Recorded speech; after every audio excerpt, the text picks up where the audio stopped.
Hello and welcome to the 58th Python tutorial. Today we are going to talk about polymorphism.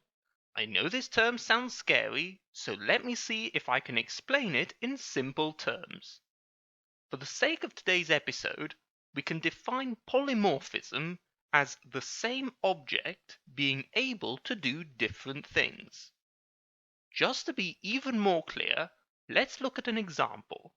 We can declare four variables: a equals 5, b equals 2, c equals hello, and d equals world. Now let's write a plus b, and that of course gives us 7. Then we can say c plus d, and that will give us hello world. So what we've done here is use the same operator, the plus sign, to, in the first case, add two numbers together, and in the second case, to concatenate two strings.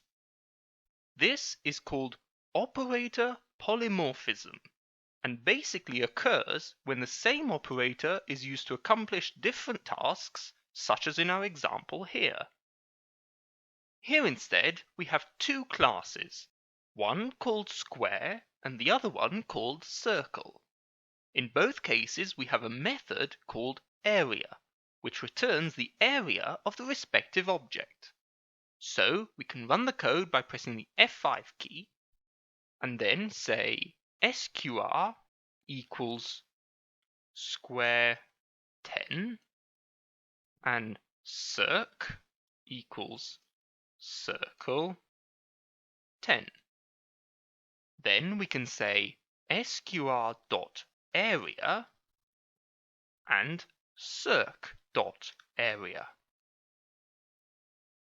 As you can see, the area function returns the area correctly in both cases.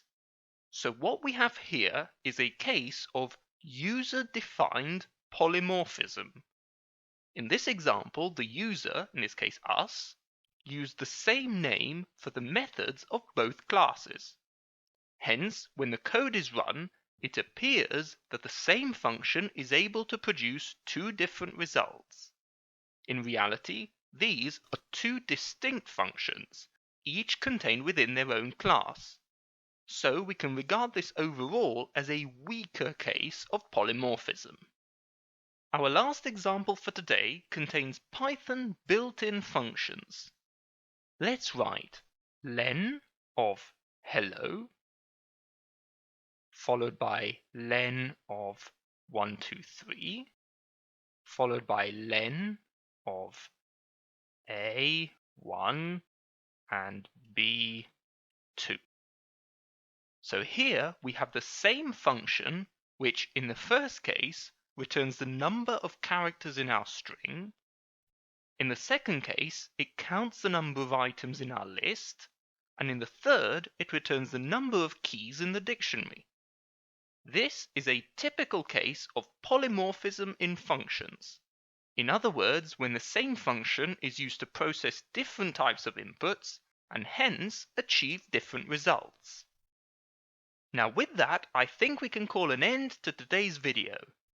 A big thank you to all of you who have been showing your support by liking my videos, leaving comments and subscribing to the channel. It really means a lot. As always, should you wish to check out more of my tutorials or attempt any of my coding challenges, I've left links to them for you on your screen and in the video description. Once again, thank you all for watching, and I look forward to seeing you next week. Until then, happy coding!